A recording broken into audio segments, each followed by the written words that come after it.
میں ہوں شبانہ رضوی اور آپ دیکھ رہے ہیں میرا channel doctor Shabana Rizvi III۔ Video کو پورا دیکھیے گا اور اگر پسند آئے تو لائک اور سبسکرائب ضرور کیجیے گا۔ گفتگو کا موضوع ہے کہ اسلام میں علم کی کیا اہمیت ہے۔ اسی سلسلے کا یہ تیسرا ویڈیو ہے، تو آئیے شروع کرتے ہیں۔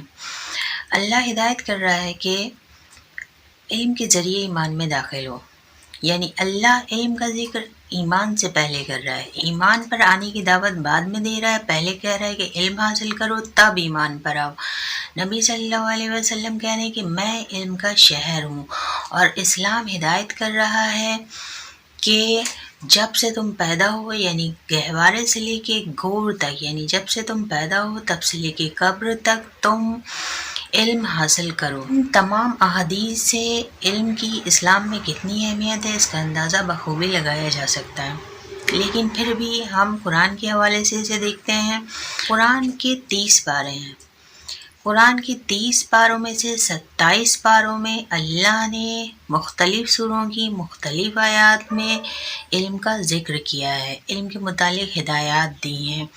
سورہ آل عمران، سورہ حشر، سورہ لقمان کے مختلف سوروں کی مختلف آیات میں، متعدد آیات میں اللہ نے علم کی ہدایت کی ہے، علم کا ذکر کیا ہے۔ اس کے علاوہ جہاں جہاں اللہ توحید کو پہچانوا رہا ہے، جہاں جہاں اپنا اللہ ذکر کر رہا ہے، ان تمام جگہوں پر توحید کے ساتھ علم بھی شامل ہے۔ قرآن کا ہر لفظ اپنے آپ میں متعدد معنی رکھتا ہے، یعنی ایک ایک لفظ کے کئی کئی معنی ہیں، اور موقع اور سچویشن کے مطابق، حالات کے مطابق، زمانے کے مطابق، ریکوائرمنٹ کے مطابق معنی تبدیل ہوتے رہتے ہیں۔ قرآنی آیات کے ڈائمینشن چینج ہوتے رہتے ہیں۔ جیسے بتایا کہ اللہ جب سورہ آل عمران میں کہہ رہا ہے کہ پرندے آسمانوں میں کیسے اڑ رہے ہیں، تو جہاں وہ ایک طرف یہ کہہ رہا ہے کہ زمین و آسمان کے درمیان اسے کون روکے ہوئے ہے، یہ توحید ہے، ویسے ہی جب وہ یہ کہہ رہا ہے کہ دیکھو کہ یہ کیسے اڑ رہے ہیں، یہ علم کی طرف انسان کو رجوع کرنا ہے۔ یعنی اللہ کے کلام کے معنی ضرورت کے مطابق بدلتے رہتے ہیں، کیونکہ قرآن وہ کتاب ہے جو روز اول سے لے کے اور تا قیامت تک دنیا کے تمام انسانوں کے لیے ہدایت کی کتاب ہے۔ قرآن صرف مسلمانوں کی کتاب نہیں ہے، قرآن تمام انسانیت کے لیے اللہ نے اتارا ہے کہ اس سے ہدایت حاصل کرو۔ لیکن جو مسلمان ہو جاتا ہے قرآن صرف وہی پڑھتا ہے، جبکہ یہ سب کو پڑھنا چاہیے، کیونکہ یہ علم کی کتاب ہے، یہ ہدایت کی کتاب ہے اللہ کی طرف سے۔ جیسے پڑھ لے گا وہی اللہ کو جان جائے گا۔ اب بات یہ ہو رہی تھی کہ عالم کون ہے اور جاہل کون ہے۔ جو یونیورسٹی گیا ہے، اسکول، کالج، جس نے engineering, medical, MBA، M.Tech، B.Tech وغیرہ وغیرہ بڑی بڑی ڈگریز لی ہیں، وہ عالم ہے، یا جس نے دینی تعلیم لی ہوئی ہے وہ عالم ہے۔ تو دونوں میں سے کسی کو بھی مکمل طور پر عالم نہیں کہا جا سکتا ہے۔ اس کی وجہ یہ ہے کہ تعلیم علم کو حاصل کرنے کا ایک ذریعہ ہے، اس کے علاوہ تعلیم احادیث کو ثابت کرنے کا ایک ذریعہ ہے۔ مثال کے طور پہ دیکھیے، حدیث یہ ہے کہ سونے سے پہلے بستر کو جھاڑ کے سونا چاہیے، سونے سے پہلے بستر کو جھاڑ کر سونا چاہیے۔ اگر ہم صرف احادیث کو پڑھتے ہیں تو معنی ہم اپنے طریقے سے نکالتے ہیں۔ جیسے اب جب یہ حدیث کسی کے سامنے آتی ہے تو لوگ کہتے ہیں کہ ارے اس زمانے میں تو لائٹس نہیں تھیں، تو کیڑے مکوڑے، سانپ وغیرہ کچھ بھی بستر میں ہو سکتا تھا، شاید اسی وجہ سے مولا نے کہا کہ سونے سے پہلے بستر کو جھاڑ لو۔ مختلف انسان زمانے کے حساب سے معنی اخذ کرتا ہے، لیکن جب میڈیکل سائنس ریسرچ کرتی ہے تو وہ اس نتیجے پر پہنچتی ہے کہ جب انسان رات میں سوتا ہے، سوتے وقت اس کی باڈی ریپیئر ہوتی ہے، یعنی جو ڈیڈ سیلز ہوتے ہیں وہ گر جاتے ہیں اور نئے سیلز ان کی جگہ لے لیتے ہیں، اور جب انسان صبح اٹھتا ہے اور پھر اس کے بعد وہ اسی بستر پر لیٹ جاتا ہے تو وہ جو ڈیڈ سیلز ہوتے ہیں وہ بیکٹیریا کی شکل میں اس کی باڈی سے چمٹ جاتے ہیں اور اس کے جسم کو بیمار کر دیتے ہیں۔ اب جب ہم احادیث کو جانتے نہیں اور ریسرچ کو دیکھتے ہیں تو ہم سائنس کو بہت زیادہ اہمیت دینے لگتے ہیں، اور جب ہم احادیث کو جانتے ہیں لیکن اس کے معنی نہیں سمجھ پاتے ہیں تو ہم احادیث کو اہمیت نہیں دیتے ہیں اتنی۔ اسی لیے اللہ کہہ رہا ہے علم حاصل کرو، یعنی اللہ نے ہدایت دے دی ہے، اللہ نے بتا دیا ہے، اہل بیت بتا گئے ہیں، لیکن اس کو تم سمجھو اپنے طریقے سے، اپنے لیول پر، اپنے زمانے کے مطابق، اپنے ذہن کے مطابق۔ تو میڈیکل سائنس یا سائنس احادیث کو، اسلام کو، علم اسلام کو ثابت کرنے کا کام کرتی ہے، اس لیے تعلیم بہت ضروری ہے۔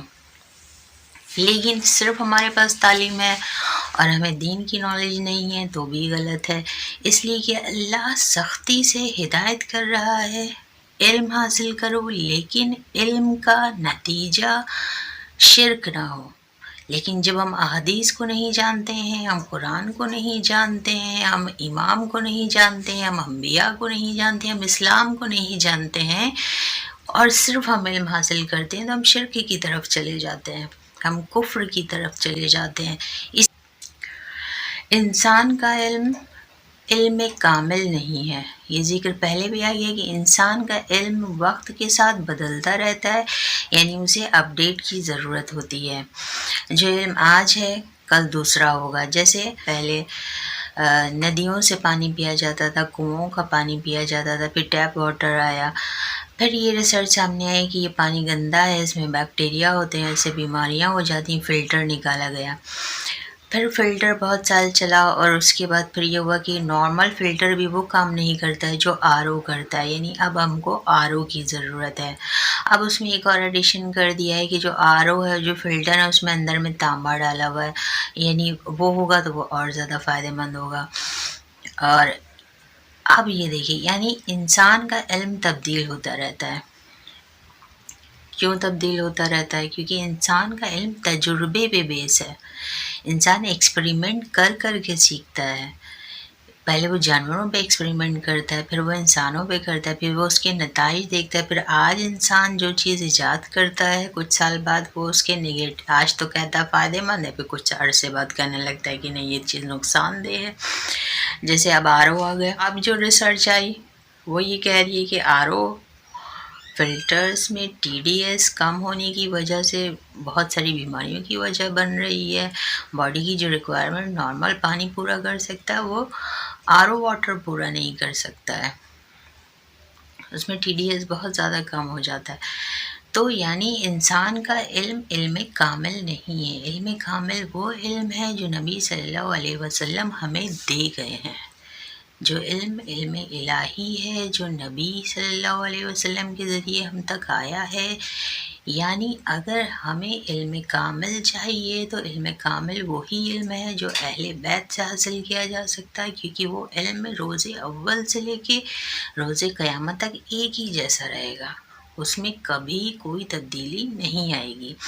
لیکن انسان کا علم وقت کے ساتھ بدلتا رہتا ہے، اس میں نئی نئی اپڈیٹس آتی ہیں، جو چیز آج وہ کہتا ہے فائدہ مند ہے وہ کہتا ہے کل کے وہ نقصان دہ ہے۔ اب آپ نے آر کو دیکھا، یہ انسان کا علم ہے۔ اب مدھو مکھی دیکھ لیے، انڈیا کی ہو تب بھی ویسے ہی شہد بنائے گی، امریکہ کی ہو تب بھی وہی شہد بنائے گی۔ اللہ نے مدھو مکھی کو شہد بنانے کا علم دے کے بھیجا ہے، یہاں بھی وہ ویسے ہی گھر بنائے گی، وہاں فارن کنٹریز میں بھی ویسے ہی گھر بنائے گی۔ یہ نہیں ہوگا کہ وہ ڈیولپ کنٹریز ہیں، وہ سویلائزڈ ہیں اور ہم ان ڈیولپڈ ہیں، وہ افریقہ کے جنگلوں میں بھی ویسے ہی رہے گی، امریکہ کے اگر کسی 5 اسٹار ہوٹل میں چھتہ بنائے گی تب بھی وہ ویسے ہی بنائے گی، گھر وہ ویسے ہی بنائے گی، شہد وہ ویسے ہی بنائے گی، کیونکہ وہ یہ علم اللہ سے لے کے آئی ہے، یہ علم الہی ہے، اس میں کوئی تبدیلی نہیں آئے گی۔ زیادہ ایجوکیشن اور زیادہ ایکسپریمنٹ اور زیادہ ٹیکنالوجی میں ڈیولپ ہو جانے کے باوجود انسان یہ نہیں کر سکتا ہے کہ مدھو مکھی کے بجائے وہ ہاؤس فلائی سے کہے کہ شہد بنوانے لگے تاکہ اور زیادہ اس کی جو پیداوار ہے بہت زیادہ ہو جائے، لیکن انسان ایسا نہیں کر سکتا ہے۔ اسی لیے اللہ کہہ رہا ہے علم حاصل کرو لیکن علم کا نتیجہ شرک نہ، اور اللہ کہہ رہا ہے کہ اس نے دنیا کے تمام علوم قرآن میں جمع کر دیے. یعنی دونوں باتوں کو سمجھ لیجیے، جمع وہ چیز کی جاتی ہے کہ جو پہلے سے موجود ہو. وہ کیا کہہ رہا ہے؟ اللہ کہہ رہا ہے کہ قرآن میں ہم نے یکجا کر دیے ہیں دنیا کے تمام علوم. یعنی قرآن میں کے آنے سے پہلے علم کو اس نے مختلف شکلوں میں دنیا میں بھیجا تھا، انبیاء کے ذریعے، پرندوں کے ذریعے، نیچر کی اور تمام چیزوں کے ذریعے. اور اس نے پھر، کیونکہ انسان ایک محدود دائرے میں زندگی گزارتا ہے، ہم انڈیا میں رہ رہے ہیں، ہر ایک کی اتنی حیثیت نہیں ہوتی ہے کہ وہ پوری دنیا دیکھ پائے، اور نہ ہی 60-70 ایئرس کی ایج ہوتی ہے، ایوریج ایج جو ہے انسان کی، اس میں وہ پوری دنیا دیکھ سکتا ہے، اور نہ ہی دیکھ دیکھ کر سیکھ سکتا ہے. اس لیے اللہ کہہ رہا ہے کہ تمام علوم کو ہم نے قرآن میں جمع کر دیا ہے. اب تم اس کو دیکھو، اس میں پڑھو، اور اس میں سے ڈھونڈو اس کسی چیز کی. یعنی ہر انسان ہر چیز کی تحقیق نہیں کر سکتا ہے، لیکن اس کے ذریعے سمجھو. اور کہہ رہا ہے کہ ہم نے تمام علوم کو نبی صلی اللہ علیہ وسلم کو عطا کیا ہے. ان کے پاس کوئی سند نہیں تھی. مولا علی جو سلونی کا دعویٰ کر رہے ہیں، ان کے پاس کسی یونیورسٹی کی کوئی سند نہیں تھی. ہمارے چھٹے امام، انہی نے پہلی یونیورسٹی بنائی تھی جس میں 2500 اسٹوڈنٹ کو انہی نے تمام دنیا کے علوم سکھائے تھے، اور پھر انہیں دنیا میں پھیل جانے کا حکم دیا تھا، اور کہا تھا کہ جاؤ اور پوری دنیا میں علم پھیلا دو. کوئی سند نہیں تھی ان کے پاس کہ انہوں نے کہاں سے ڈگری لی ہے. تو اس سے یہ ثابت ہوتا ہے کہ اللہ کے نزدیک سند کی اہمیت نہیں ہے. تم دین کو جانتے ہو، تم علم الہی کو جانتے ہو، اور تم علم حاصل کر رہے ہو اللہ کی بتائی احادیث کو سمجھنے کے لیے، اسے ثابت کرنے کے لیے، تو تم عالم ہو اور تم عالم بن سکتے ہو. لیکن تم علم حاصل کر رہے ہو اللہ کو غلط ثابت کرنے کے لیے، اس کے مد مقابل کھڑے ہونے کے لیے، قرآن کو جھوٹا ثابت کرنے کے لیے. اب یہاں پر دیکھیے ایک ریسرچ کے اور ذکر آتا ہے. باہر کی یونیورسٹی کا ایک اسکالر، پروفیسر، اس نے ایک سیمینار کیا اور اس میں وہ لیکچر دے رہا تھا، اور کیونکہ وہ اینٹی مسلم تھا، اس نے کہا کہ یہ قرآن، معاذ اللہ ہم مسلمان ہیں، ہمیں ایسے الفاظ نہیں کہنا چاہیے، اللہ معاف کرے، لیکن اس نے کہا، اس کے الفاظ یہ تھے کہ یہ ایک بالکل جھوٹی کتاب ہے. کیوں اس نے کہا؟ اس نے کہا کہ اس قرآن میں اللہ کہہ رہا ہے کہ اس نے آدمی کو ایک ہی دل دیا ہے، تو کیا عورتوں میں 2 دل ہوتے ہیں؟ جبکہ اگر یہ کتاب اللہ کی کتاب تھی تو اسے یہ کہنا چاہیے تھا کہ ہیومن بینگز میں، انسانوں میں ایک ہی دل ہوتا ہے، یعنی انسان میں عورت و مرد دونوں آ گئے. اس لیے یہ کتاب بالکل جھوٹی کتاب ہے، یہ اللہ کی کتاب نہیں ہے. اسی سیمینار میں ایک اسٹوڈنٹ تھا اور اس نے کہا کہ قرآن ایک سچی کتاب ہے اور یہ اللہ کی کتاب ہے، کیونکہ جب ایک عورت پریگننٹ ہوتی ہے تو ایک ہی وقت میں اس کے اندر 2 دل دھڑک رہے ہوتے ہیں. یعنی اب آپ یہ سمجھیے کہ اگر اس نے قرآن نہ پڑھا ہوتا تو کیا وہ یہ جواب دے سکتا تھا؟ یا اگر اس نے علم نہ حاصل کیا ہوتا تو کیا وہ یہ جواب دے سکتا تھا؟ اس لیے علم حاصل کرنے کے لیے تعلیم کا حاصل کرنا بہت ضروری ہے. لیکن پھر وہی ہے، اب یہاں پہ دیکھیے 2 ایگزامپل ہیں. ایک وہ پروفیسر ہے جس نے علم تو حاصل کیا لیکن اللہ کو سمجھا نہیں، بلکہ اس نے اپنی پوری انرجی اور پوری قوت لگا دی غلط ثابت کرنے میں اللہ کو، اور قرآن کو جھوٹا ثابت کرنے میں. وہیں ایک اسٹوڈنٹ ہے جو ابھی، جس کے علم کا معیار اس پروفیسر کے برابر نہیں ہے، جس کی ایکسپیرینس اس پروفیسر کے برابر نہیں ہے، لیکن اس کا علم اس پروفیسر سے اعلیٰ اور افضل ترین ہے، کیونکہ اس نے اپنے علم کا استعمال اللہ کی وحدانیت کو جاننے میں کیا ہے. اسے پتہ ہے کہ اللہ کیوں ایسا کہہ رہا ہے؟ اس نے اس آیات کے معنی کو پوری طرح سے سمجھا ہے اپنے علم کے ذریعے کہ اللہ کیوں کہہ رہا ہے کہ اس نے مردوں میں ایک ہی دل دیا ہے؟ کیوں یہ نہیں کہہ رہا ہے کہ اس نے انسانوں کو ایک ہی دل دیا ہے؟ کیونکہ عورت کے اندر اس نے تخلیق کی قوت دی ہے۔ اس نے کتنا اچھا جواب دیا ہے کہ جب عورت پریگننٹ ہوتی ہے تو ایک ہی وقت میں اس کے اندر 2 دل دھڑکتے ہیں۔ اللہ کے نزدیک سند کی کوئی ویلیو نہیں ہے، کوئی ویلیو اللہ کے نزدیک سند کی نہیں ہے، کیونکہ سندیں تو انسانوں نے بنائی ہیں، اللہ نے نہیں بنائی ہیں۔ ہمارے نبی صلی اللہ علیہ وآلہ وسلم کے پاس کسی اسکول، کالج، یونیورسٹی کی کوئی سند نہیں تھی، اسی لیے جو کند ذہن کے یا جاہل دماغ کے مسلمان ہیں وہ انہیں امی کہتے ہیں۔ لیکن اللہ سورہ حشر میں کہہ رہا ہے کہ ہم نے تمام علوم آپ کو عطا کیے، اسی لیے تعلیم اور علم دونوں میں سے کسی ایک کا نہ ہونا آدھی جہالت ہے۔ اسی لیے کہا گیا کہ علم حاصل کرنے کے لیے تعلیم ضروری ہے۔ ایک اور حدیث ہے حضرت علی ابن ابی طالب علیہ السلام کی، جس آئے گا جب لوہا آسمانوں میں اڑے گا تو اس وقت جو منافق تھے، جو انہیں نہیں مانتے تھے، انہیں نے اس بات کو بہت ہی مذاق میں اور لائٹلی لیا تھا، لیکن اس وقت بھی جو صاحب فکر تھے اور جو یہ جانتے تھے کہ مولا کبھی غلط نہیں بولتے ہیں، اور انہیں نے مولا سے پوچھا کہ مولا یہ کیسے ممکن ہے، یہ بات تو ہمارے ذہن سے میں آئی نہیں، یہ ہم سمجھ نہیں پا رہے ہیں کہ لوہا آسمانوں میں کیسے اڑے گا۔ تو مولا نے کیا جواب دیا؟ مولا نے کہا کہ یہ تمہارے زمانے کی بات نہیں ہے، یہ آنے والے زمانے کی بات ہے۔ اب سے برسوں بعد ایک ایسا زمانہ آئے گا کہ جب کہ لوہا آسمانوں میں اڑے گا، ان انسانوں کا علم، اس زمانے کا علم تمہارے علم سے بہت آگے ہوگا۔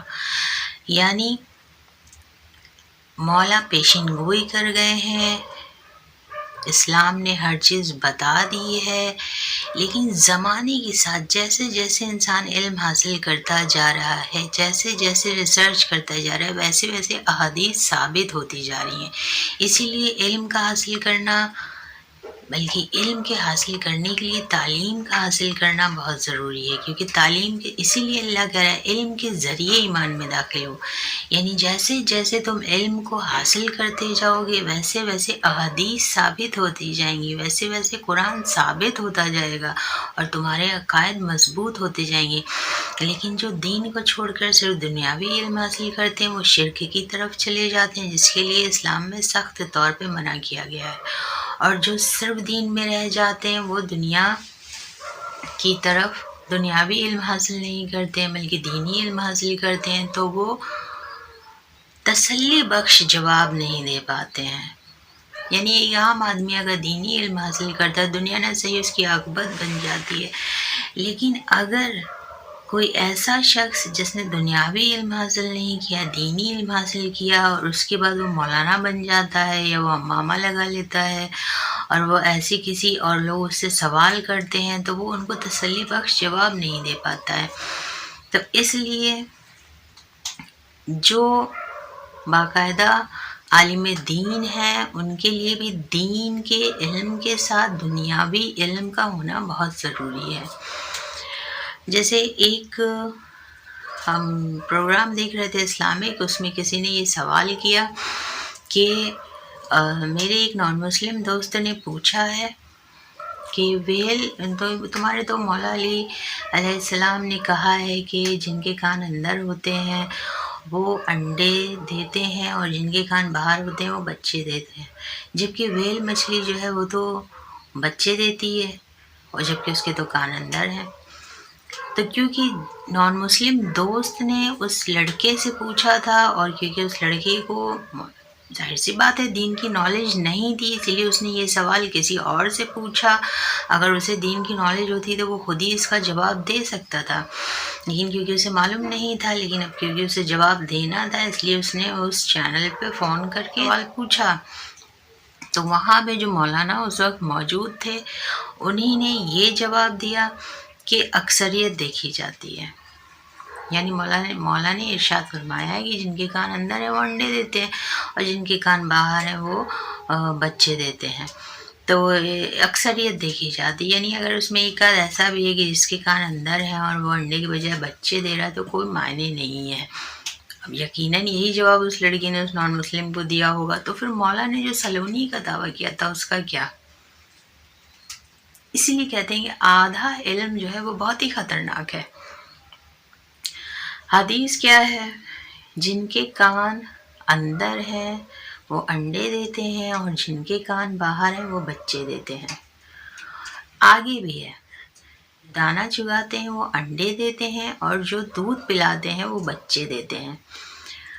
اب کیونکہ ویل مچھلی ضرور ہے لیکن ویل اپنے بچے کو دودھ پلاتی ہے. اگر ہندی میں کہیں گے تو ویل مچھلی ایک ستنپائی جانور ہے، وہ اپنے بچوں کو دودھ پلاتی ہے، اس لیے وہ بچے دیتی ہے. وہ مولا علی ہیں، انہیں سلونی کا دعویٰ کیا ہے. ہمارے نبی صلی اللہ علیہ وآلہ وسلم کہہ گئے ہیں اگر میں علم کا شہر ہوں تو علی اس کا دروازہ ہے. تو ان کا قول کیسے غلط ثابت ہو سکتا ہے؟ لیکن یہاں مسئلہ کیا تھا؟ مسئلہ یہ تھا کہ جس نان مسلم نے مسلم سے سوال کیا تھا اس مسلم کو دین کی نالج نہیں تھی، اور جب اس مسلم نے کسی دوسرے مسلم سے وہی سوال کیا تھا تو اسے دنیا کی نالج نہیں تھی. اسے یہ نہیں معلوم تھا کہ ویل مچھلی جو ہے وہ مچھلی اپنے بچے کو دودھ پلاتی ہے، اس لیے وہ بھی صحیح جواب نہیں دے پایا. صرف عالم دین ہو جانا بھی کافی نہیں ہے.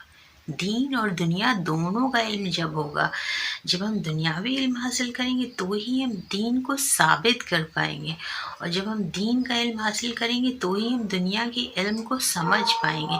اس لیے دونوں ایک دوسرے کے ہم پلہ ہیں اور دونوں کو جاننا اور دونوں کو حاصل کرنا بہت ضروری ہے. چلیے بس اتنا ہی. چینل کو کنٹینیو کرنے کے لیے 1000 سبسکرائبر کی ضرورت ہے، اس لیے پلیز میرے چینل کو سبسکرائب ضرور کیجیے. انشاءاللہ پھر ملیں گے، تب تک کے لیے اللہ حافظ.